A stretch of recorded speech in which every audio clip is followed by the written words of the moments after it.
Have to check the time, see whether it's afternoon or evening. Okay, still afternoon. Good afternoon, everybody. Thank you very much for coming. My name is Matt Radulski. I'm president of the Branford Historical Society. My special thanks first to Blackstone Memorial Library and our incomparable Jenna, who helps record all of these and keeps it moving and handles all the registration and things like that. So thank you very much, Jenna, to you and to the entire staff and the board here. So if you're a member of the Branford Historical Society, please give yourself a round of applause. Well, we got some work to do here. Okay. The programs like this are made possible not only by the Blackstone Library and great volunteers like Jane Bouley, our town historian, but also by your support, so that our volunteers can stay motivated and keep the museum at Harrison House open, keep the lights on, keep things heated. So please, if you're not yet a member of the Branford Historical Society, and there's no residency requirement, if you came here from another town, you can still join. We do have many out-of-town members.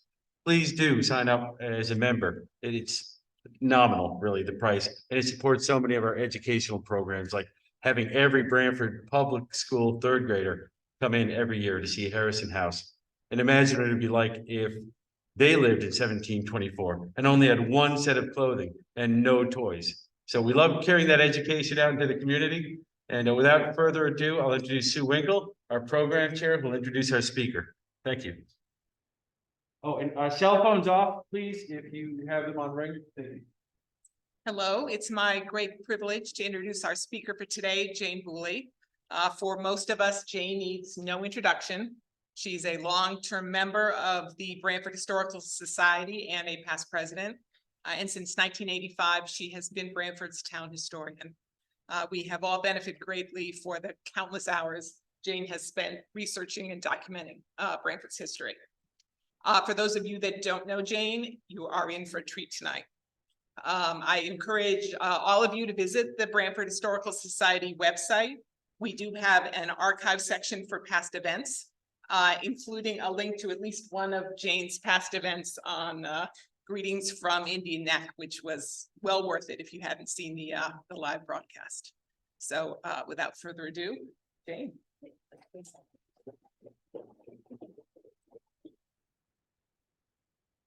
Bring this down to my level.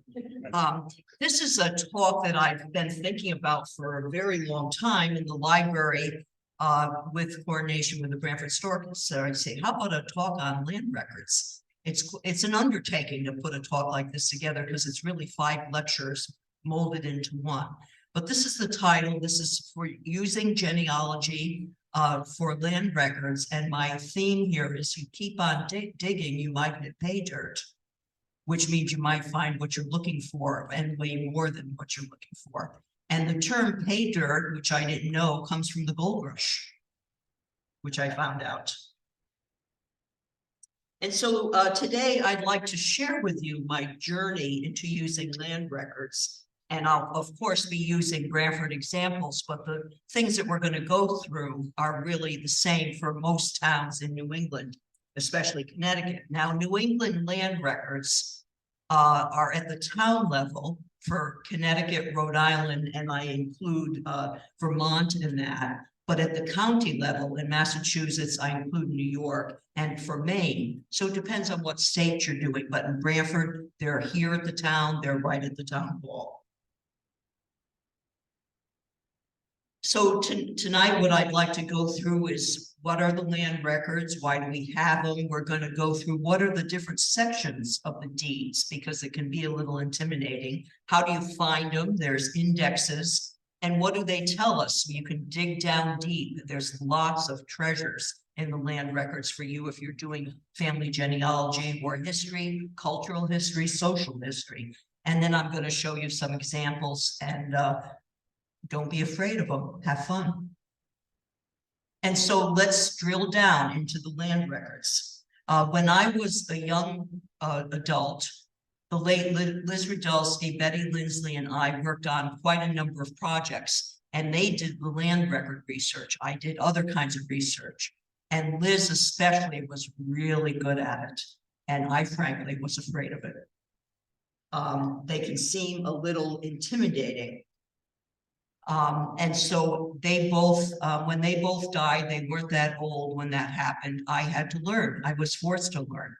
And so I had to learn that you shouldn't be afraid. They don't bite, and that you just go through them and eventually you kind of get used to them. But one of the reasons I was afraid of them is you have to go into the vault. And so this is really a safe, it's, you know, you can see it's a little intimidating, especially as a short person. I don't do well with short floor to ceiling objects, like in Home Depot. I don't do well there. And so it's not that big a room. It's a little bit dark. The windows don't open. And so, for example, in 1900, there were 52 land record volumes. Now there's almost 1,400. I don't know what they're going to do for room. So you can see the massive amounts of volumes. And how do you get to all that? How do you find out what you want and how you're going to get to it? And the more I research, it's amazing to me that we still have these things from 1644 when the records first started. There was no town hall till 1852. There was no town hall at all until this building was built in 1852, which means those records were kept somewhere, probably in the Congregational Church, which was not just a religious building, but a municipal building. It was sometimes a hospital. It stored ammunition, all kinds of things. But I suspect the records were also in people's homes. And how did they not burn? How do we still have them? Many towns are not so lucky. Here in Branford, we're very lucky. Over the last 40 years or so, the town clerk's office has been doing a systematic renovation of the records. Some of these were in not very good shape, so they've been gone through with an archiving process and put into these leather binders, the first 50 volumes, as you can see here. And when you're looking at the deeds, they're not chronological by when the deed was made. They're chronological by when they came to the town hall. And sometimes that can be 25 or 30 years, and sometimes more later from when the deed was first made. So do be aware of that. Some terms you'll want to be familiar with, you've heard of these, I'm sure, is the grantor, which is the seller of the property. Now, interestingly, the deeds themselves doesn't use that term. It's only in the indexes that use these terms. And grantee is the buyer. You've heard of quit claims. There's mortgages, leases, agreements. All these are in various deeds, foreclosures, sales of business, and sometimes very detailed contents of the house when a building is sold. And in these books that are labeled land records, this is volume 9, these are not the deeds themselves. These are called copybooks. So the original deed, you probably have one for your house that you were given at your closing. That's the deed. What's here is what the town clerk or later employees of the town clerk's office copied from the original deeds into these books. So this is a second generation item from the original deed, but very accurate. They were very careful about how accurate they were. And the land record is just that, about land. It's not about your house. When they say that there's a house on it, and often it's termed with a building thereon. It doesn't often tell you if it's a house, if it's a garage, if it's an outhouse. It's just there's a building thereon. It's all about the land.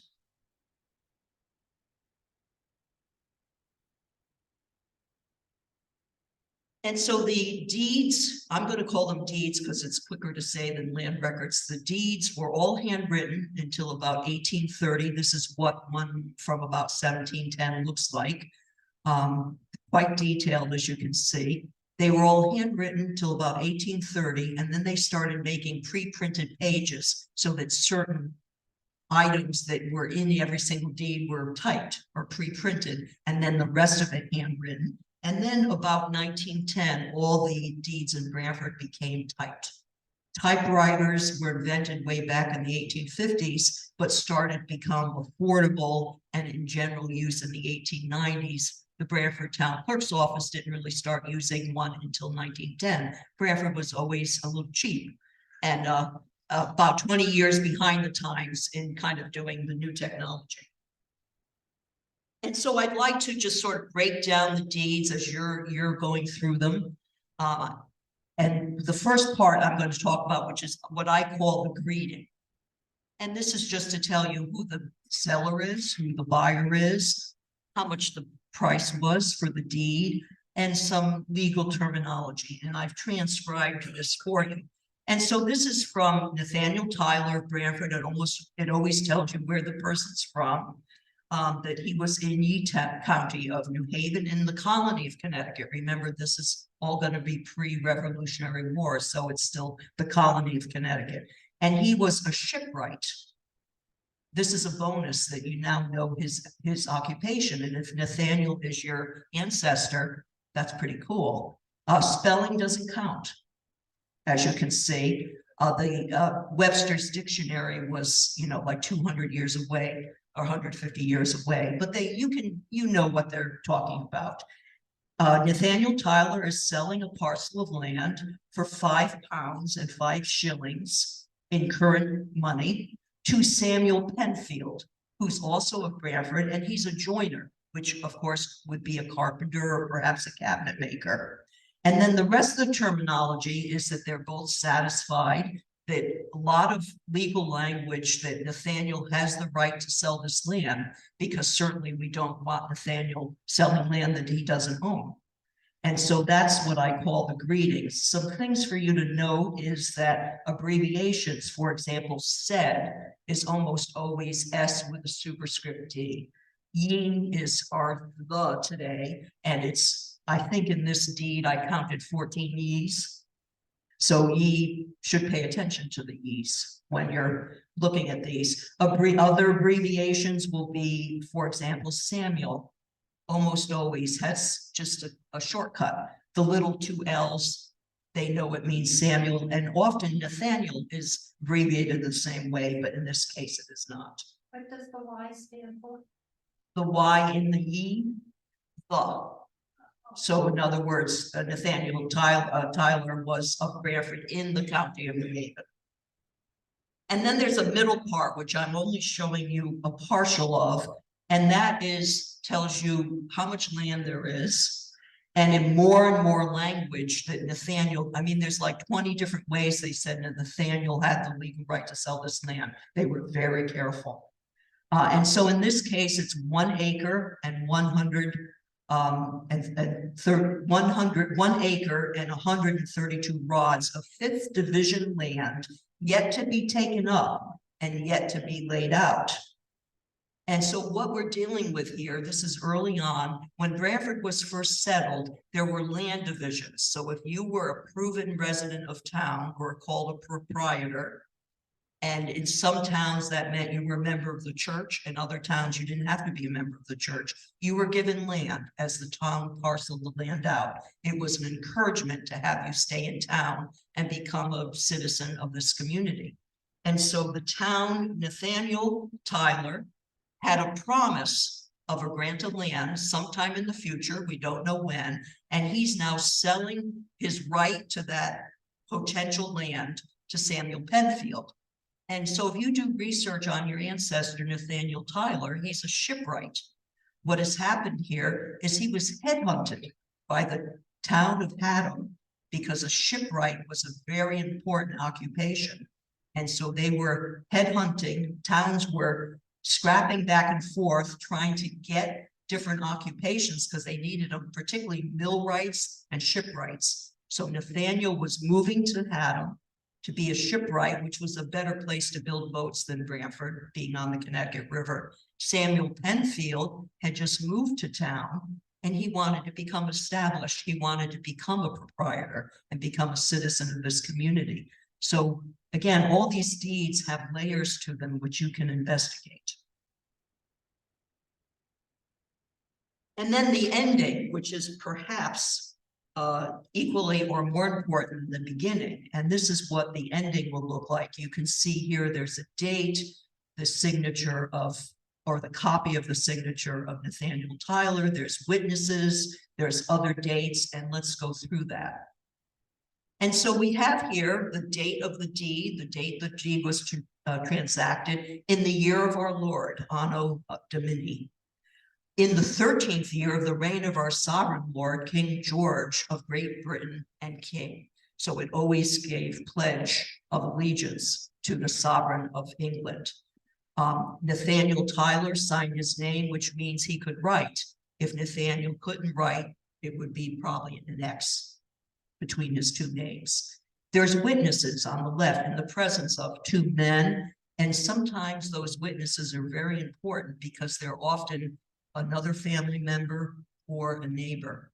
And if you're trying to identify a woman that you can't figure out, look at the witnesses. It could be one of her family members. Then we have the date of when it was brought before a justice of the peace, being Edward Barker, which is a different date than when the deed was transacted, being in this case the next day. And then when it was recorded in the town hall, sometime afterwards, and Samuel Maltby was the town clerk. So for genealogy, we have the buyer, the seller, we have Edward Barker could be your ancestor. He was justice of the peace. We have Samuel Maltby, the town clerk, and we have a couple witnesses.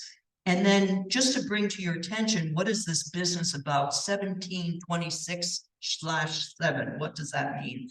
Well, England used the Julian calendar, which was used for many years, but the rest of Europe had already gone over to the Gregorian calendar, which is what we use today. England didn't adopt the Gregorian calendar for another 100 years. So this country used this funky dating system because the year began in March instead of January. So it's a little, every time I read about it, I understand it, and then I get confused by it, but something for you to be aware of.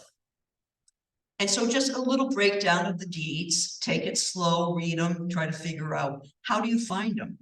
Well, even the earliest deed books have indexes. This is what an index would look like. It's almost always in the front of the deed book, but it's a little hard sometimes to read the names. It has page numbers, but what does that mean? And it never tells you whether it's a grantor or a grantee. So fortunately, sometime in the 20th century, we don't really know, a mammoth task undertaken by the town clerk's office, that they went through all the deeds and indexed them.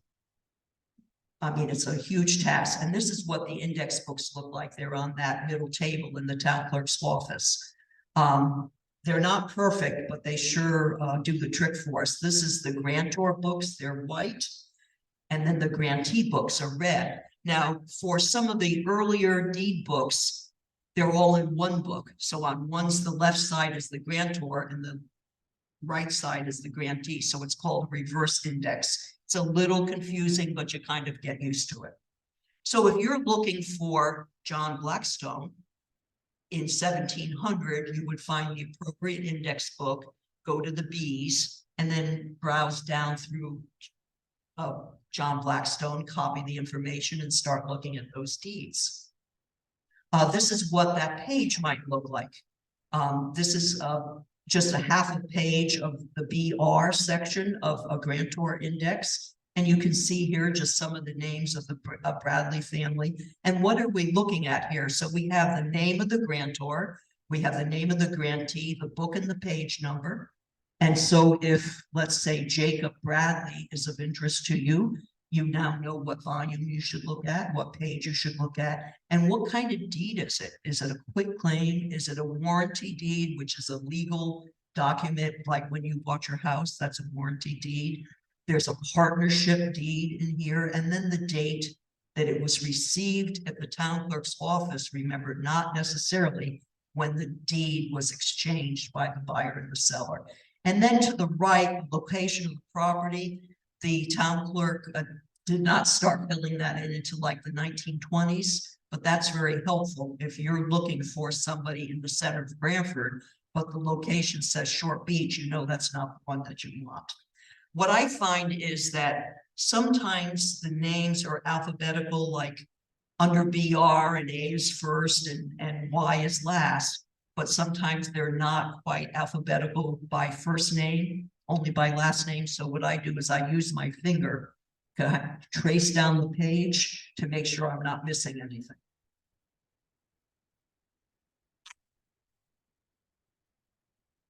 One of the other things that you need to know about the deeds is particularly for the surnames beginning with B. In Branford, we have, just to name a few, Baldwin, Barker, Bartholomew, Beach, Blackstone, Bradley, and Branford, all in the B section. And often they ran out of room. So you really need to also look for XYZ in the index to see if there's any Bs that have been floated over to XYZ, because that happens fairly frequently. Another good thing that's happened just in the last 5 years is Family Search, or the Latter-day Saints, in the 1970s microfilmed all over the country documents, including here in Branford, land records, not all of them, but a good chunk of them. And just about 5 years ago, they've put online for free for you to look at Branford's land records. You can see here what's available. Again, not all of them, but a good number of them. I have a handout for you when you leave, and I've told you on that handout how you access this on familysearch.org. And so when you do a search for Branford, you can pick town records, church records, all kinds of things. And in land records, this is what you see. When there's a camera off to the right, that means you can access that at home. All you have to do is sign up with an account. They don't send you ads or anything. It's totally free. And you can sit in your pajamas and look at these records and tool around a little bit. It's kind of fun. You know, it's not scary. Nobody's going to bite you, and you can kind of see what's out there. When you press on one of these land records, for example, let's say volume 11 and 12, this is what it looks like. All the pages of that volume, and you can scroll down. And then when you click on one of these, you get the 2 pages from the volume, just like you would at town hall. And the nice thing is you can download this, you can print it, you can zoom in to see a word better, and you can move around. So that's kind of fun. But yet I'll say there's really nothing like looking at the real books and touching them and smelling them even. Another good thing that Branford has that most towns don't have, that sometime around World War I, we don't really know what the year is, I suspect. Well, I know it's around World War I because there's a copyright date on these ledgers of 1914. I suspect the Hammer family that owned the Malibu Iron Fittings Company paid people to transcribe the first 2 volumes of the Branford records. Now, the first 2 volumes of the Branford records are everything: births, deaths, marriages, branding of your horse, land records, town meetings, but they type them out, and the transcriptions are very good. Plus, there's a surname index, all typed. It's not easy to read those early writing. And this is sort of what that looks like. Here's just a land record that's been transcribed for you from 1669. And so this is just so you know, Scoots Cape, spelling doesn't count. Scoots Cape Meadow is Scotch Cap, and that's Double Beach and Short Beach. Some rock out in Short Beach they thought looked like a Scottish cap. I don't know what they were talking about, but that's what they called it. And so you've familiarized yourself, you've gone on Family Search, you kind of know what you're looking for. Maybe your ancestor is Peter Smith, who lived in the center of Branford, and so you want to find out more about him. You don't know what his wife's last name was. Would be an example. You don't know who all his children are. So plan ahead, prepare at home, be specific what you're looking for, look at all those indexes. If you're doing late 19th and 20th century, use other things, maps and city directories here at the library, census records, and so on. Create a plan. And then when you're looking at the deeds, take good notes. You don't have to transcribe them word by word, but you want the names, you want the dates, you definitely want the boundaries. I always draw like a little sketch of what the boundary probably is and what the dimensions on each side is. It doesn't have to be exact. Adjacent property owners are very important, especially in the 19th and 20th century. And I find I can do maybe like 2 hours of research, and then you just start your head gets tired.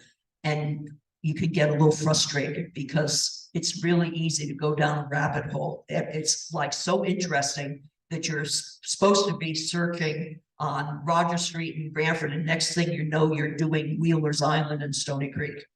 But you're having fun. So I always kind of stop once I get tired. I go home, I type up my notes, and sometimes just typing up the notes, it becomes crystal clear to you that that's what you're looking for. And the second time you go, you find it. And yes, I always bring a magnifying glass, especially for those old records. And so just with that little bit of background, let's drill down and have some fun in land records. This is just a partial list of all the things you can find in the deeds. We're certainly not going to talk about all of these, but I will talk about a little. We're certainly going to talk about family relationships. The first thing I'm going to talk about is some Native American deeds. Discovering a woman's identity is really top of my list because women, especially in the early 1700s, we know their first name, we don't know their surnames. They somehow got lost to history, and deeds are the place you can maybe find that out. You can determine when someone dies, if there's no other records, is their name in a deed in 1765, but they're called deceased in 1770. It helps you to narrow a death date. We've already talked about some town officials. I'm going to talk about currency. We'll highlight some other things. We talked about occupations, and I'm going to show you, talk a little bit about enslavement and show you an example of a manumission. And so in Branford, as you know, the Totokan Indians, as they were called by the English, were here already. When Branford came, probably, we don't really know how many, probably not more than about 80 individuals. And there's 25 deeds in the land records books between the native people and the colonists as late as 1744. So they didn't disappear. They left, joined other tribes. And so there was still a deed 100 years after the English came. And if you would like more information on the Quinnipiac, and there's a chapter on Branford, this is a book that you would be interested in. It's still available on Amazon to purchase, and I've put that on the handout for you. And so here's a deed, how it looked like from the Native Americans to the citizens of Branford from 1719. And here's some partial transcription. You can see that it lists the community of the native people, what the English call them. For example, Nawakasik, the English called by the name of Richard, and then so on. Another native person the English called Geoffrey or Joffrey. And that those native people are the true proprietors of the neck of land lying in Branford, commonly called by the English Indian Neck. And the English called it Indian Neck since the very moment they came on the shore. So it's a colonial name. And so the native people are selling to the town of Branford for 32 pounds to these men that you see, Thomas Harrison Sr., Edward Barker, John Tainter. These were the selectmen of Branford. And they were acting as agents for the town to receive this land and have the legal right to do so. And then it describes the land being at the neck of that land, 30 acres. It gives the dimensions and who the bounds are, and that one of their Native American community members, Wampum, had an orchard. So, you know, we have this vision, they caught fish and then they went north and went hunted. They were farmers. They were farmers when the English came and had an apple orchard. And so it's dated in 1685, before the deputy governor of the colony of New Haven, but it wasn't put in the Branford land records until 1719. And so you might investigate, why is that? What was happening that it finally got put into the town hall, even though it happened quite a bit later, quite a bit earlier, rather. And just one other example, this is from the typewritten book that I showed you that was transcribed from volume 1 and 2. And here's Geoffrey again, the father, and now his son. called by the English John, and they both are the proprietors of this land at Indian Neck for a sum of money which is not disclosed. It just says a valuable sum of money, and they're selling to William Maltby, in this case representing the Church of Branford, a parcel of land at Indian Neck, and it tells how much it is and where it is. What really has never been done and would be a wonderful project for somebody after all these years, no one has really sat down, found all these deeds, looked at all these deeds, did a family tree of who all these Native people are, their relationships and so on. I just want to go back to the previous deed. The Native people were selling for 32 pounds this parcel of land. And I think we learned that the English colonists stole the land from the Native people, and they bought it for a coat and a tool, and so they ripped the Native people off. In fact, 32 pounds was a good sum of money and probably a fair price for this parcel of land. And then the end of that deed, the second deed from Joffrey and John, you can see they did not sign their name, but they signed with their symbol. And then there is, of course, in this case, Lady Anne, by the grace of God, of England, Scotland, France, and Ireland, the Queen, defender of the faith, in the first year of her reign. And then they also were presented in front of Eliza Stent, the Justice of the Peace. So again, lots of material here, and maybe Eliza Stent is your ancestor, and you can see he's involved in these transactions. Another thing I just want to highlight is boundaries on these deeds. Remember, I said it was important to record those. And in this case, we have William Luddington, we would say Luddington now, of East Haven. He's a husbandman, which is a farmer, means he has sort of a smallish parcel of land that he was farming. He owns land he might not have owned land. With Mary, his wife, who was a spinster. Now, it means she was a master weaver. Not every woman was called a spinster, and only women that were particularly talented in this regard were called spinsters. But somehow through the years, that term became to mean an unmarried woman, or an unfortunate unmarried woman who's old and wanted to have a husband but never found one. You know what I'm saying? So that term became somehow mixed up and became known as something for an unmarried woman, but she was married to William Luddington.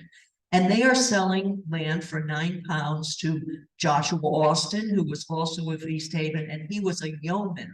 Now, a yeoman is like a step up from a farmer. It means he probably had a bigger parcel of land. He had a bigger crop that he was doing, and he also could manage the farm, employees, workers, and money and transactions. So it's kind of a next level up, the middle class of being a farmer.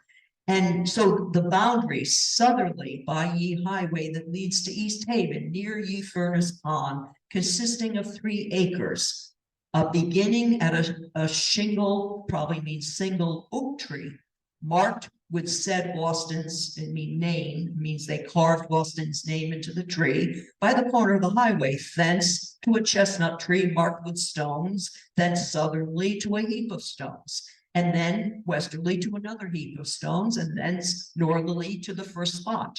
So if you draw this, you can actually draw it. They're starting in a place, and they're going westerly and so on. You can't get the dimensions exactly right. I would rather say the oak tree is probably not there anymore, or the chestnut tree, or the heap of stones. But let's talk about where we are here. We're southerly of the highway that leads to East Haven. Where is that? Route 1 going to East Haven. West Main Street or Route 1 in Branford hasn't changed at all, except that it's a little bit wider. So we're south of Route 1. There's some stores there. I forget what's there now. So that's kind of where we're at. Near Ye Furnace Pond. What do you think that is? Late Saltstall. So there was an iron furnace pond there in the late furnace factory. So we already know we're south of Route 1. We're near the lake, so we're probably near the East Haven border because these are East Haven people. And so we've already, from this period, from 1719, kind of figured out, not exactly, but we kind of know where we're at. And so you can investigate this and really figure things out. The oak tree's not there, but we kind of know where we are. And if these are your ancestors, you now kind of know where they lived in Branford. They didn't live in Stony Creek, they lived near Furnace Pond. And so the land measurements during this time was called metes and bounds or meets and bounds. And another thing I find that I think we have a vision of the colonists, a lot of them couldn't read, they couldn't write, they were farmers, they weren't educated, all these things. And I think we have preconceived notions. There were a lot of not just educated people, but very bright people. They knew how to do this stuff. There was somebody in town or multiple people in town. The surveyor was a very important person in the colonial period. There were books in England that told you how to do these things. And so this was a very desirable person to have in your town. And this is the measurements that they used. They used chains, they used poles, and they would draw lines between the oak tree and the chestnut tree. And that would be how many rods. And that's how they knew how big the property was. The other thing I think is kind of fun is this currency. You can do social and cultural studies by using the deeds. What was money worth?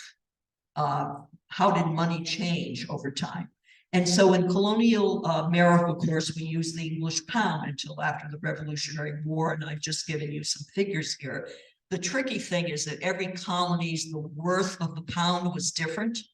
It wasn't standard. So if you were in New York, the pound might be worth more than it was in Connecticut, for example. And so if you were moving from one colony to the other, that's something you had to get used to. And then they wrote this all different ways. I've just listed below to you if you see this. This is, for example, the first one. It could be written out, or in this case, 32.6.4, 32 pounds, 6 shillings, 4 pence. And these are all the different ways I can think of that they would write the same thing. They knew what they meant, but 300 years later, you maybe don't know what it means, but that's what they meant. But things really don't change, folks. We still have deeds. They had deeds back then. We're concerned how much the price is. We're concerned what our boundaries are. We fight over our boundaries. We take people to court, and the value of your land is just like it was back then. It depends on where it is, how big it is, its desirability and location. And so this farm would be way more expensive than perhaps another farm. One of the projects I'm working on, which is a really hard project because there was no country, is the Revolutionary War. So there was no national archives where everybody put their records. Everything was scattered. And so I just want to give you a couple of things if you're interested in this. A lot of work could still be done on local, really local level for the Revolutionary War. And here, William Monroe from Monroe Street in Branford, that's that family. They also lived at Branford Point. He was the town clerk. And even before Lexington happened, can you see on the deed up at the top? This is now the pre-printed pages that they started using. On the upper right-hand side, they have put their hand with the date, and he is crossed off in should be year of the reign of King George III of Great Britain and King of Ireland, and so on and so on. William Monroe crossed him out, baby. And he did that on every deed, even before Lexington. And I didn't even notice this till I put this lecture together. I think it's great, don't you?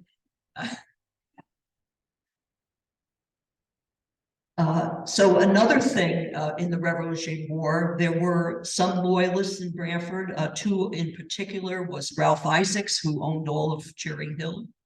And then there was another man that this deed talks about. He didn't really live in Branford, but he owned land in North Branford, is A.B.R. Clark Camp. And this is a deed that A.B.R. Farr was deemed to be a loyalist. And as you can see in this deed, having joined the enemies of the United States. And so the state of Connecticut, now the state of Connecticut, not the colony of Connecticut, confiscated his land. And then they sold it to raise money for the war. And they appointed an administrator for the property, who is Jonathan Finch, as you can see here. And then Thomas Rogers of Branford petitioned the General Assembly to buy this land. And so he bought half of Camp's Mill up in North Branford for £2, dirt cheap, people. Things were cheap in the Revolutionary War because money didn't have much value. So he got an excellent value. The state wanted to get rid of it. They wanted to raise a little money. And the Rogers family lived on property in North Branford for a good long period of time. There's multiple of these deeds having to do with loyalists. And another kind of sad thing about the Revolutionary War is a lot of people went broke. I mean, a lot of people helped to finance the war, just like in the Civil War. They put their own money up. Soldiers didn't get paid. Money was worthless. And this is a sort of sad case of that. And so here is the sheriff of New Haven is petitioning the constables of Branford that they, in court, these men, John Redfield and Jasper Griffin of Guilford, and a couple of people from Edmund Rogers of Branford and Jeremiah Atwater of New Haven, have received a judgment against Robert Bowles of Branford. So Robert Bowles owed them money. And Robert Bowles did a lot during the Revolutionary. He was a sea captain. He was a privateer sanctioned by the state to go out and attack English ships. And by the end of the war, he was broke. He lost like everything. And so now he's being, you can see the constable is to take his goods and land, if need be, to pay off the debt. And you are hereby commanded to take the body of Robert Bowles and have him committed onto the keeper of the jail in New Haven within said prison, and safely keep him until he pays the full sum. Well, how is he going to pay the full sum if he's in jail? So it was a bizarre system.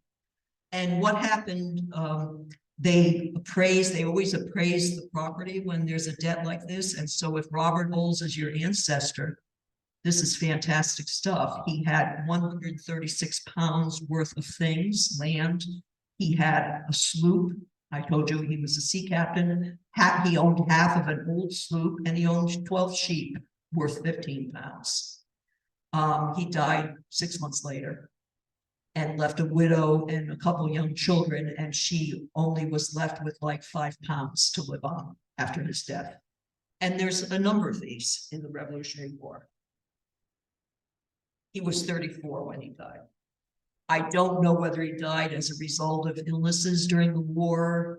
He was taken prison by the English, exchanged. A lot of stories and layers within the deeds. And let's talk about slavery. I guess it's now called enslavement. And it was in Branford. I have a list of at least 200 individuals over the course of 200 years that were enslaved in Branford, North Branford, and Northford.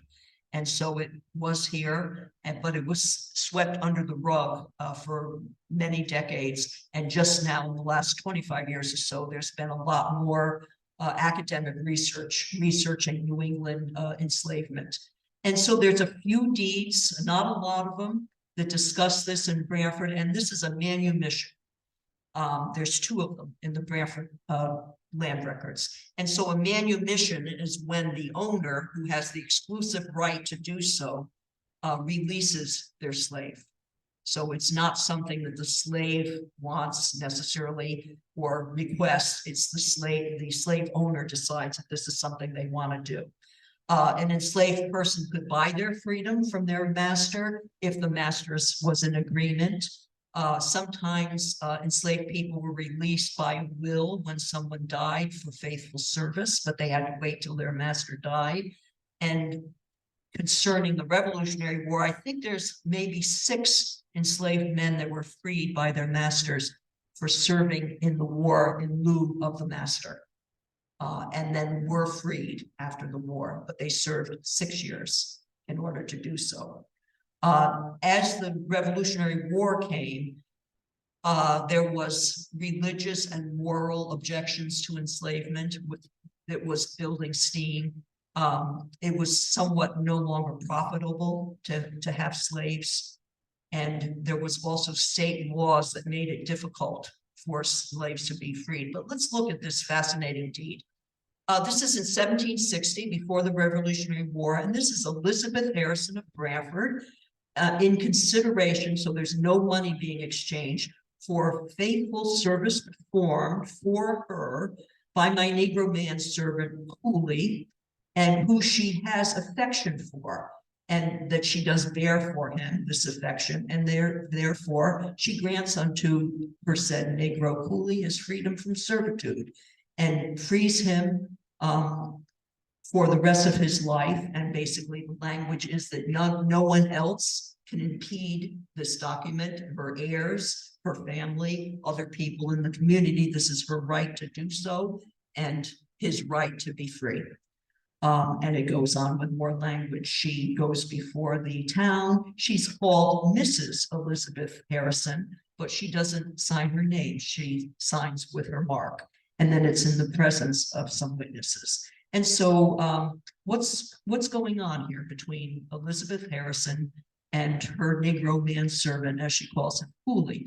Well, there's an oral history in Branford that's gotten written down and kind of gets passed along, that Elizabeth Wilford, not Harrison, wanted to marry a man, and her father forbid it.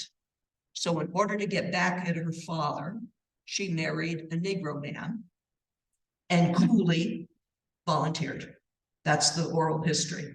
So the problem with oral history is there's some little pieces of it. There was an Elizabeth that has some sort of relationship as master or enslaver with Cooley. Elizabeth Wilford, who supposedly married Cooley, did not marry Cooley. She was Elizabeth's mother. And Elizabeth Harrison was an unmarried woman. She was never married. She was single. But because she put in this deed that she had affection for Cooley, somehow that got mashed up, that her mother married Cooley because she was in love with somebody. I don't know, the whole thing's crazy, but there's a little something there, you see.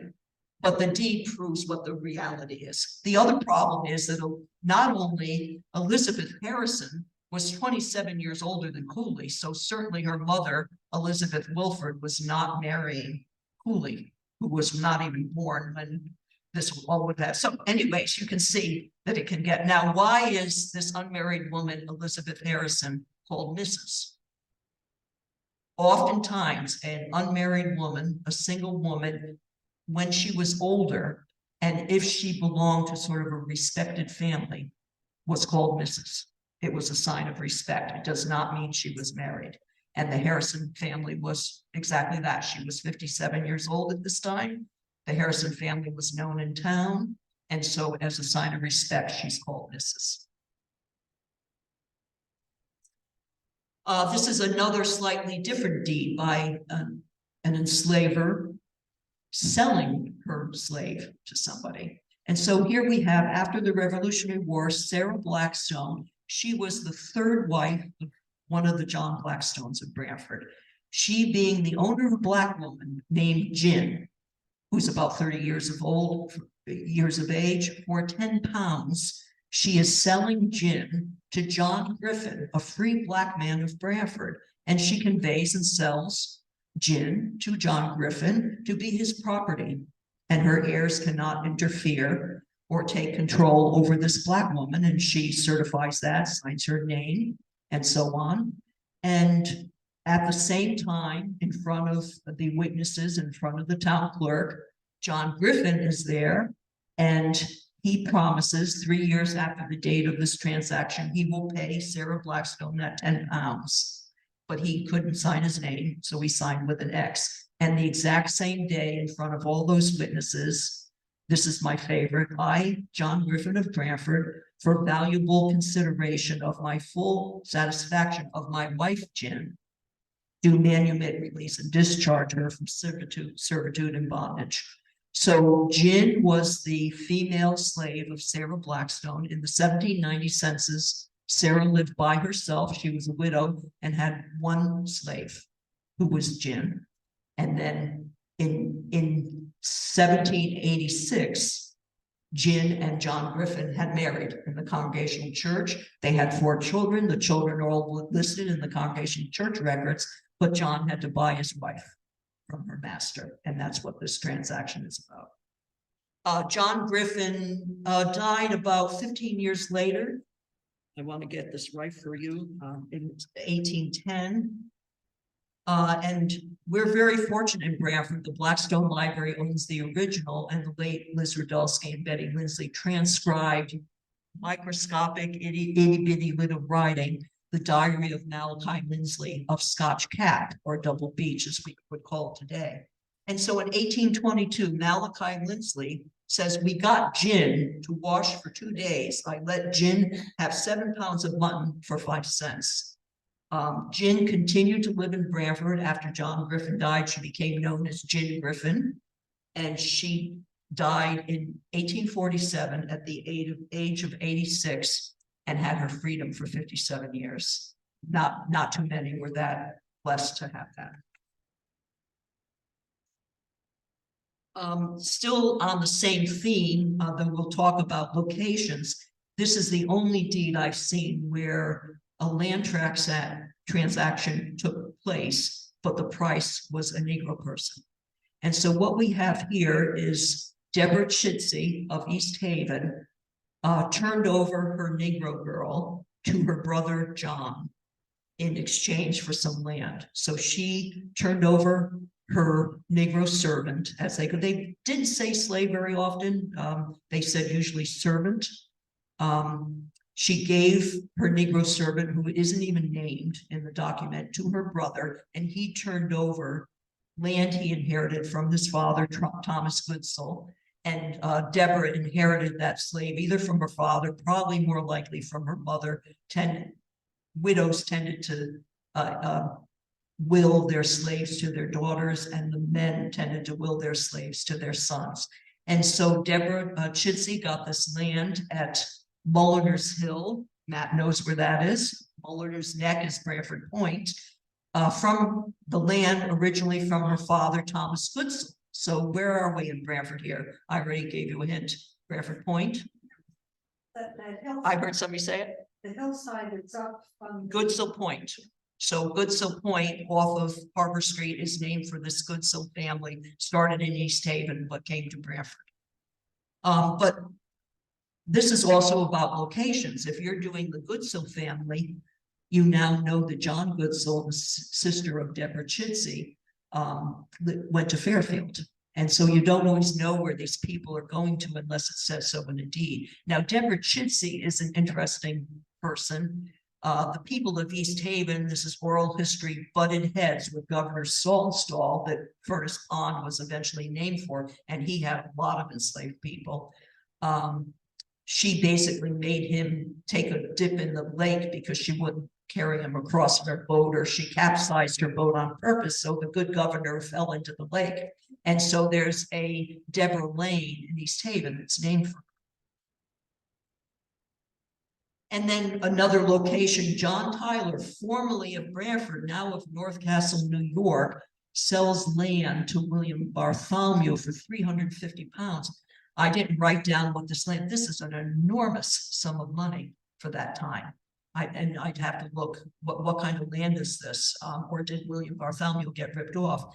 So the importance of this location is there, Roger Tyler was headhunted from Saugus, Massachusetts to New Haven to set up the ironworks at Furnace Pond.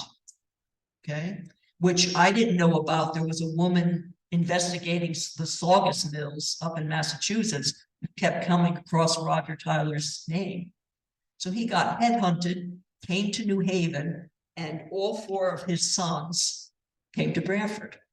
Let me see if I can remember them. Yes, Peter, George, Charles and Francis, all came to Branford, all had children, Peter especially, lots of children. There are tons of John Tylers. Even today, there's, I think, a John Tyler, isn't there, in Branford? And so it's very confusing which John Tyler went to New York, which stayed here. And by doing the deeds, another person, not me, did a whole article in a journal about proving which John Tyler from Branford went to North Castle. And just a couple other locations. Here we have members of the Russell family. Some are in Guilford, Abigail Moss. You don't know their siblings, but when you see a deed like this, they're almost always relatives, either a father with children or a mother with daughters. In this case, all siblings. And so we have the Russell men. Samuel's in Guilford. Timothy lives in Derby, as does his sister Abigail Moss. Now you know a married name if you didn't know it before. Jonathan and Ithiel both live in Branford. Daniel lives in Newport, Rhode Island. That's pretty unusual. And they're selling or giving land to Mary Fenn, a widow of Branford, adjoining her home lot, which formerly belonged to John Lindsley. So what do we have here? So Mary Fenn is the youngest of the siblings. Very often in a deed, it's chronological by birth order. So Samuel Russell of Guilford is the oldest of all these siblings. Mary Fenn is the youngest. She's now a widow of Branford, and they are giving her land in Branford that they inherited from their father, who was, I guess, Reverend Samuel Russell, the pastor of the Congregational Church of Branford, and somebody say it. And so this is important because, you know, would you have known that Daniel Russell went to Newport? Why was he in Newport? It's an unusual place for a Branford person to go. Was he a merchant? Was he a sea captain? Mary Fenn was only a widow for about 4 years, and she remarried. And so you may want to trace that marriage. She was not married. She was a widow at this date, but then maybe 3 years later, you'll find a deed with her new married name. It was very hard for a woman to remain a widow. She didn't own anything. And if she had young children, she really had to marry again. And then the last one I want to show you, just from 1735, we have this transaction to a Henry Hodges, not a Branford name particularly, of Branford, but formerly of East Hampton, Long Island. So if you're searching for the Hodges family, this would be very important to know that where he came from. And John Baldwin was selling his dwelling house at Branford. Where's John Baldwin going? Maybe he's going somewhere else. So you can see where this can all go for you. Oh.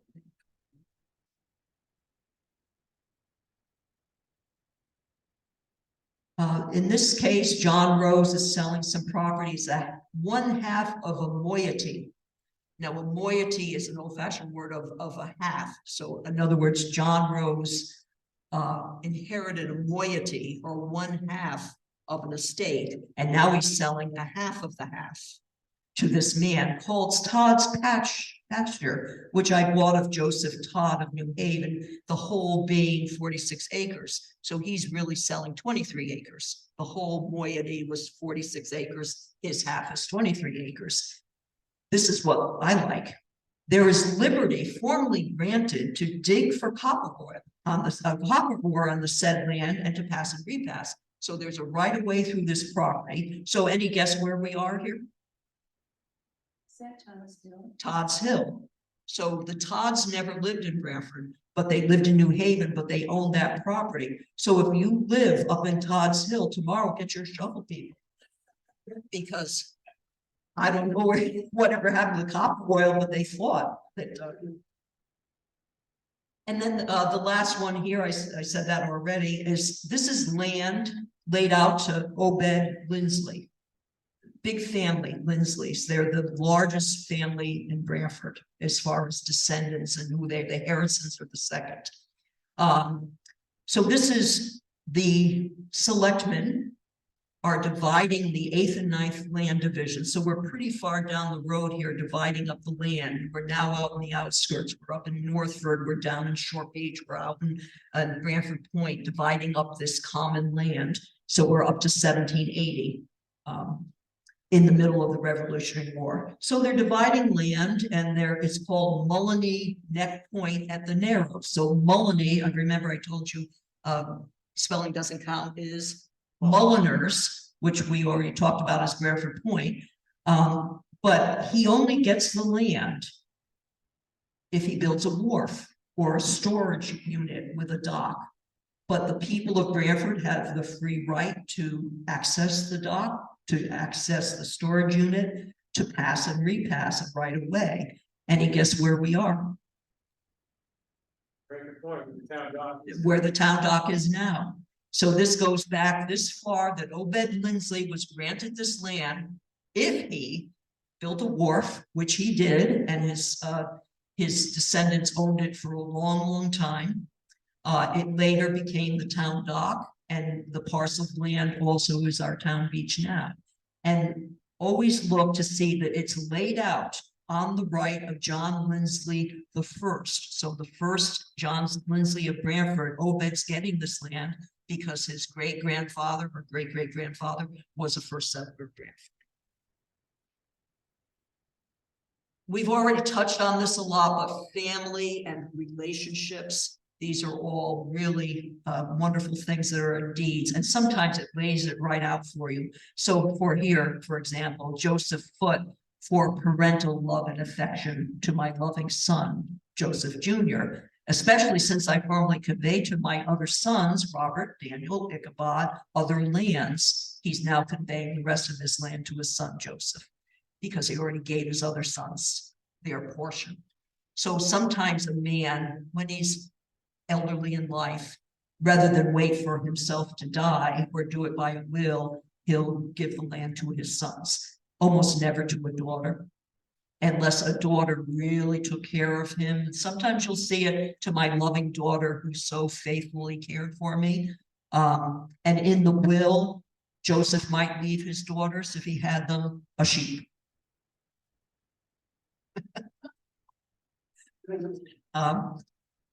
That's the way it was. And just another family relation, Isaac Page of Cornwall. So if you're researching the Page family, this is important that Isaac is in Cornwall now. He sells 5th Division land from the estate of his mother, Mrs. Mary Page, deceased, 8 acres. So again, there might not be a death record for Mary Page, his mother, but you know by 1781, she's deceased. This is a great deed. I would even call it a paydirt deed.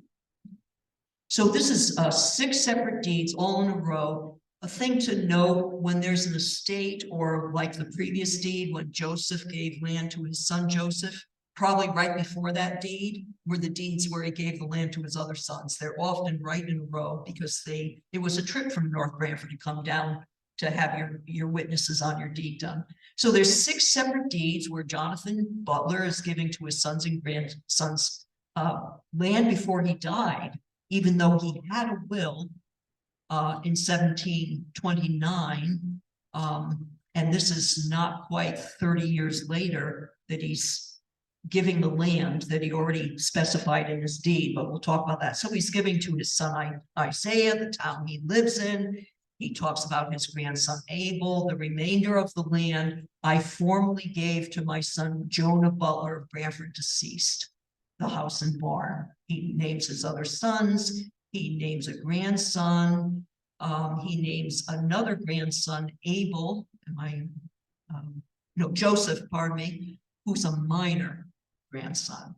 And so what you do is you make a family tree. You have Jonathan Butler, he has sons, but his son Jonah is deceased. And Jonah has sons. And all those sons are listed in order. So Jonah's sons are listed in chronological order by birth. And his youngest son, Joseph, is a minor. And so what's happened here? 2 months before this transaction, the son Jonah died.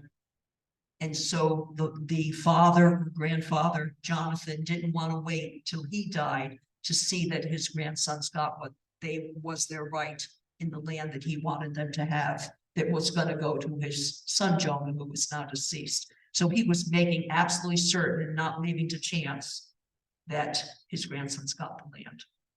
And so you can see all the genealogical gifts that are in this deed, 3 generations of Butler family. This is a fun one for us at the Harrison House in 1779. Mary Harrison is the administrator of the estate of her husband, Nathaniel Harrison, Esquire. You'll see Esquire sometimes, not all the time. It means that Nathaniel was a person of note in the community. He was probably a town official. He could have been the town clerk or the town treasurer. The Esquire was used for only certain people. And she went to the legislature to get the right to sell land that Nathaniel had gotten through court for a debt from Thomas Whedon. In the meantime, Nathaniel died and Thomas died before the debt was paid. So she's going to the General Assembly to retrieve her debt. And so she gets the land that was the debt owed to her husband, but then she sells it to Thomas Whedon's son Samuel. And 10 acres at Scotch Cap. Now we all know where Scotch Cap is, right? Now, this was not a house. Scotch Cap or Short Beach was not settled till like 1840. There was no way to get to it. Alps Road was very woody. It was much higher, hillier than it is now. And the section we call Kilns Point, Granite Bay, it was a marsh. There was no way to get over it. So there was no way to really settle the land. And so the 10 acres would have been used for marshland, cutting salt hay, perhaps having your cows in the meadows. But Mary Harrison, we know because Nathaniel Harrison was the second owner of the Harrison house. He died at the age of 34. He had one daughter, Martha, who inherited the house. However, her mother, the widow, had the right for the rest of her life to use or occupy a third of the house. And you've heard of that term, the dower rights or the rights of third. She never owned the third. She just had the right for the rest of her life to use it or occupy it. And so Martha got married. She moved down the street. She sold the Harrison house to the Lindsley family. They were not related. And Mary Tyler Harrison, the widow of Nathaniel Harrison, never remarried. And she lived for 57 more years in the Harrison house, in the parlor. And she had the right to go out the front door and out the back door and store things in the cellar. And she lived with the Lindsley family with their 9 children in the house. She was not related to them. So it's a fun story. When we have kids come, they say, well, can you think about like the old lady next door lives in your living room? They're like so tall. Here's just another example. I love this stuff, as you can see. I hope that you're following me. So in 1781, Billy and Abigail Rose, we have more people here, different Frisbee people. We have Ichabod Culpeper Frisbee of Farmington to their brother Samuel from the estate of their brother Isaac. And so you can guess these are all Frisbee siblings. Abigail Frisbee married Billy Rose of North Branford. Mercy Frisbee married Peter Harrison. Rachel Frisbee was an unmarried woman. Phoebe Frisbee married a Beach. I'll tell you about John Harrington Beach in a minute. Their brother, Ichabod Culpeper Frisbee, they're selling their rights that they inherited from their brother Isaac Frisbee. Isaac died in the Revolutionary War on the prison ship Jersey in New York Harbor. And so he did have some assets and it was divided with his siblings, and they're now turning over those assets between the siblings and to the siblings. And Phoebe, who was a Frisbee, married John Beach. And John Beach died young, and they had one child, John Harrington Beach. And so that's why he's in that deed. Another one, the Tylers here are selling or there's some transaction with Jacob Carter of Branford in right of his wife, formerly Dorcas Tyler. That's really good. Yeah, so now you know Dorcas Tyler married Jacob Carter. This concerns land of their father, Peter Tyler. So you have a whole family group here of siblings.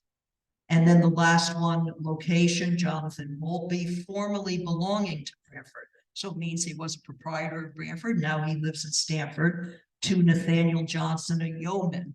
Remember what a yeoman means, sort of an upper middle class farmer. Land at Scotch Cap. You can see I live in Scotch Cap. That was formerly my father, William Maltby. We already met him because he bought land from the native people at Pawson Park that he bought also. So we have a family group here, the Maltbys. Now, you might say, well, is Nathaniel Johnson related to these people? A lot of times it's not. The late William Maltby was a business partner of Nathaniel Johnson's. And so there was a relationship between the Maltbys and the Johnsons, but not one by blood. And can you tell me where we are in this transaction? When do I tell you about Johnson? No, that was a later family. Yeah, I heard you, Bob, say it. Johnson's Point. And so that's why this is a fair piece of land. That's why Johnson's Point is called Johnson's Point. Again, another one, Isaac Ingraham with his wife, Hannah, my wife, but she's formerly the widow and the relic. I'm a widow, but I don't want to be called a relic. Thank you. Of William Maltby. So, pardon me, William Bartholomew. There's a lot of names in my head. Sometimes I get them mixed up. William Bartholomew, late of Branford, deceased. One funny thing that I want to tell you. So we know Hannah is a widow. So we know that her former husband, William, is dead. One time. That she's a relic. Another time that we know William's dead. That he's late of Branford. He's dead. And then he's deceased, dead. Sometimes they want to be sure no one was coming up from the dead. Really, I've seen documents where there's like 8 times they say the person was dead. It's amazing. They were very careful, very, very careful. So we can understand here that Hannah, let me think what her main name was. I didn't write that down. That Hannah was married first to William Bartholomew. That he died, probably a pretty young guy. She remarried Isaac Ingraham of North Branford, and they are now turning over to her son, Gershom Bartholomew, her only child with William. So because William died, the son Gershom was probably a minor, and now his guardian is Isaac Ingraham, but he's now turning over Gershom's part because now probably Gershom's of age. And a lot of times stepfathers, we would call them now, they were not called stepfathers then, sometimes ripped the minor children off, but in this case, Isaac stepped to the plate and made sure Gershom got his right. And furthermore, Hannah is turning over her rights of dower to her son. So she's the only one that has the right to do that. Sometimes a widow would turn, especially when she was near the end of her life, would turn her right over to her children instead of using her right or selling her. She couldn't sell the right. She didn't have the right to sell it, but she had the right to turn it over to her children. So her only son ended up with her right to her former husband's property. In 1733, Thomas Carnes, this is not a typo, it's proper, C. Carnes and Dorothy Carnes of New Haven, turned over to their son, Benjamin Barnes, B, land formerly laid out to said Dorothy in the estate of Captain Eliza Stent of Branford, deceased. Here we have estate, deceased, late, some more estates, deceased. We've met Eliza Stent, remember, he was the town clerk. And it comes from the estate of John Barnes, late husband to Dorothy. So what do we have going on here? So Dorothy Stent, the daughter of Eliza Stent, married first John Barnes. He died, and she went all over New Haven County to find Thomas Carnes. No, that, you know, what's the chances that your name would be Barnes and then Carnes? And then they are now settling with her son, Benjamin Barnes, his piece of his father's land.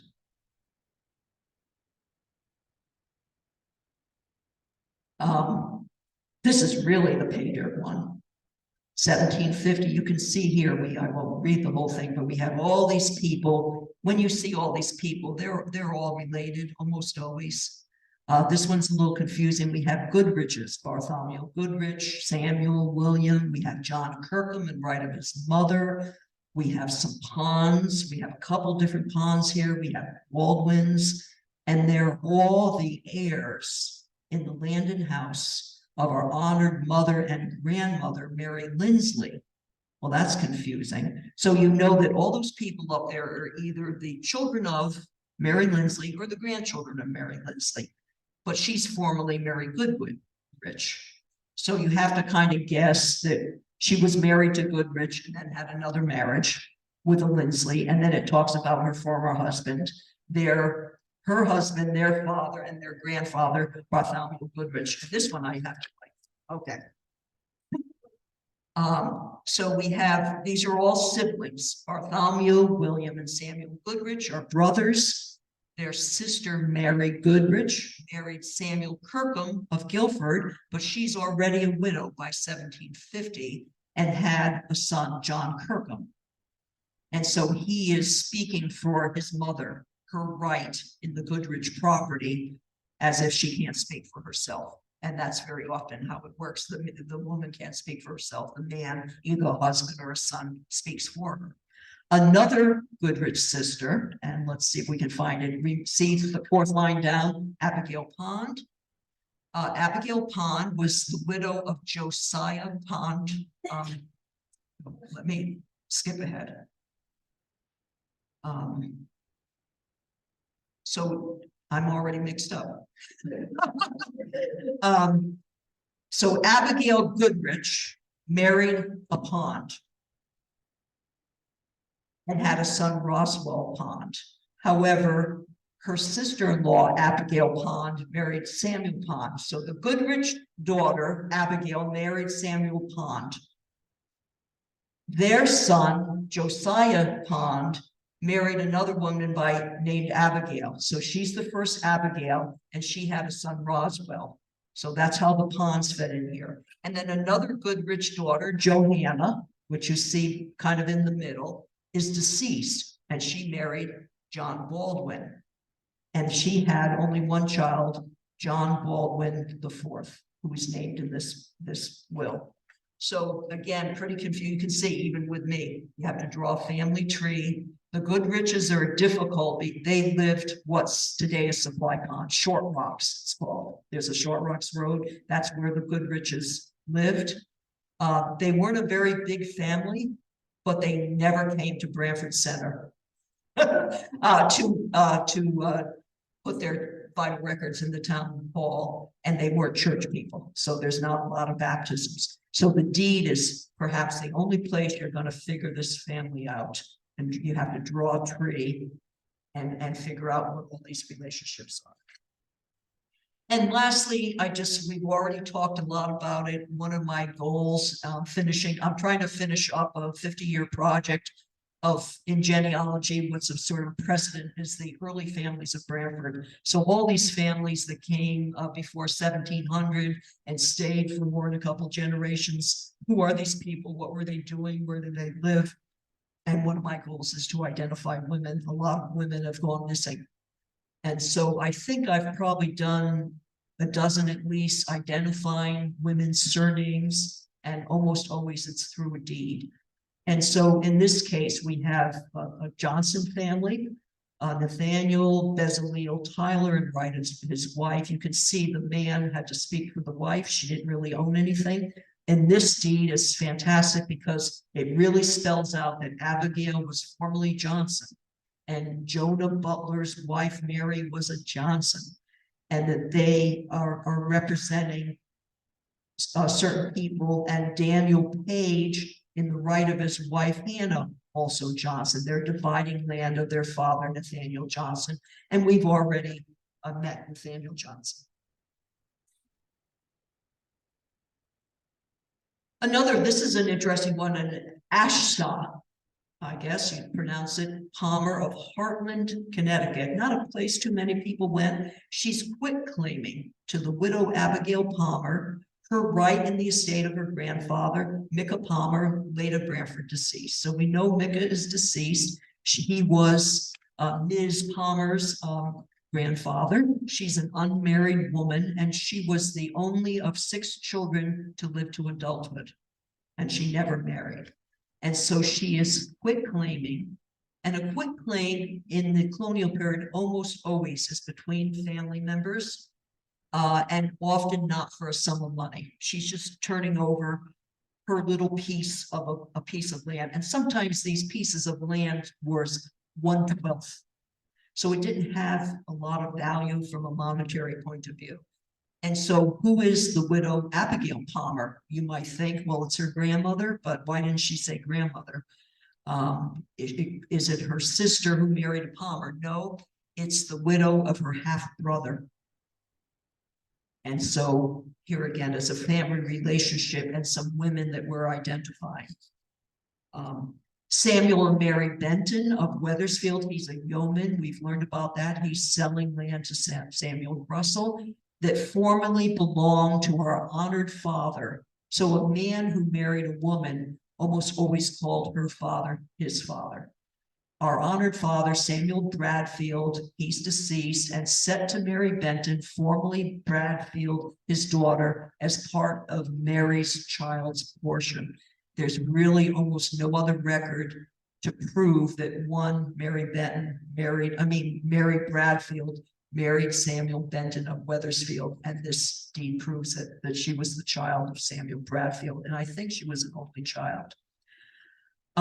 Silas, the last one, Silas Butler and Barzil Kyler, and it's Barzileel, 5th Division land that came to me by right of my wife from the estate of Josiah Frisbee deceased and Samuel Frisbee deceased, and that his wife, being Silas's wife, was formerly Hannah Hoadley.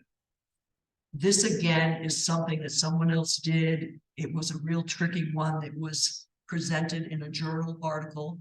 And so we know from this deed that Silas's wife was originally Hannah Hoadley.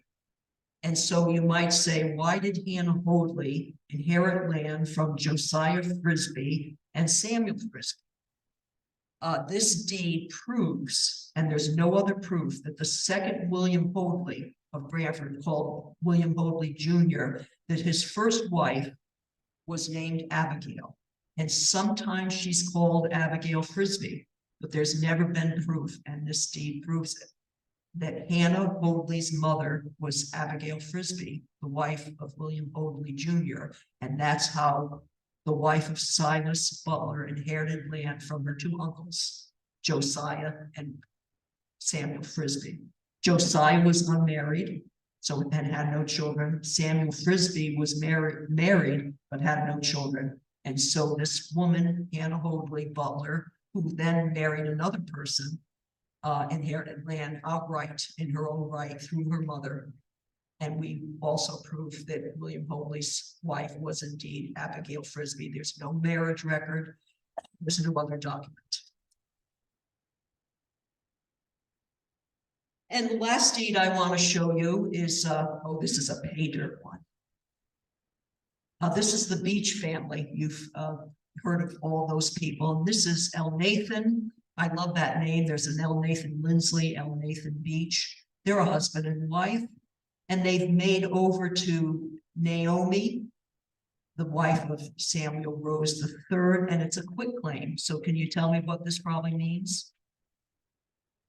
So quitclaim, so we assume it's relatives, right? That they're quitclaiming over to Naomi, their right, meaning Elnathan's right, but it's probably really Lydia's right. Land descended from our father, John Harrington, deceased, in the third society, which is Northford, set out to our mother Lydia Summers her thirds or right of dower in our father's estate, excepting one parcel from their grandfather. So here we have multiple generations. So what's going on here? Lydia Beach and Naomi Rose are sisters. And their father was John Harrington, who was deceased by this time. So they, because there was no sons, and John Harrington didn't leave anything to a nephew, which often happened. If there was only daughters, often a man would leave all his property to a nephew rather than his daughters. In this case, it was left to his two daughters because there was no will. John Harrington died a pretty young guy. So he only had these two daughters, Lydia and Naomi, Lydia being the oldest, Naomi the youngest. They were 9 and 6 years old when their father died. And so they are now dividing up between themselves land that was set out to their mother as her dower rights, but her name now is Lydia Summers. So again, John Harrington died a pretty young guy. The children are young. Lydia really had no option but to remarry. We now know that, or can guess, that her married name was Summers. And that their grandfather's name, so the father of their father, was Samuel Harrington. So we have all these wonderful generations. We know who's deceased and so on. And Lydia Summers is interesting because there's no marriage record. I had to track her down. She ended up in Stratford marrying David Summers as his third wife. When he died, she came back to Branford. So there's a death record in the Branford Bible records for Lydia Summers. And if you didn't see this deed, you would have absolutely no idea who Lydia Summers is. But with this deed, you now can put her all into the context of Branford families. She died in 1796 at the age of like 86, and she outlived 2 husbands and both her daughters. She's buried in Center Cemetery. Now, part of this deed is that the last part that Lydia and Elnathan are turning over to her sister, everything except their right in the dwelling house that was their grandfather's. So they wanted to keep their part of that dwelling house. Well, that dwelling house, this is the new house where that Samuel Harrington had his property, and this house still stands. It's 44 East Main Street. And it was owned by Elnathan and Lydia for the rest of their lives. And they had a son who they named John Harrington Beach. And he's one of the first people in Branford that had a middle name. And he was always known by John Harrington Beach in honor of his grandfather, Lydia's father, John Harrington. And so I hope you can see that all these things tie together, the families tie together, the places. There's a house, there's land, there's farming. There's all these wonderful tidbits of cultural and social history. And so, you know, have fun with it. Do some digging. Just go look at these early deeds. I think they're fascinating. And so some projects, I've already talked to you about maybe someone doing a project on Native Americans. There's all kinds of things you can do. Name studies. Are you Croatian? Deed search every Croatian family that came to Branford. There weren't that many of them. Were they related? When did they buy land? Did they live on the same street? We've talked about social and cultural history. You can deed search your house. How about doing a street research? Betty Lindsley and I did quite a few. Wilford Avenue. We did Averill Place. Liz Rudolsky did Harbor Street. But how about Silver Street? I think it's fascinating. It was built for the lock shop for Irish families. And then when the Italian families came, they started buying the houses on Silver Street. Revolutionary War, Civil War, wharfs, waterways, oystering, the quarries, all kinds of projects. I hope you would undertake some of those and share what you find. But before you go, don't reinvent the wheel. Come to the Blackstone Library. There's lots of information, but please do email them in advance so you can give them a heads up that you're coming. I've done a lot of finding aids, how to deed search, what's in the index books, how to deed search your house. the late Betty Lindsley told me a project that she was not going to get to was to do abstractions of genealogical references in the first 50 volumes of the land records. It took me quite a few years, but I did that. And there's those who are here at the library. A lot of what you've seen today comes from those abstractions. And then when you leave, I have a handout that gives you just some of the things that I've talked about. And happy digging.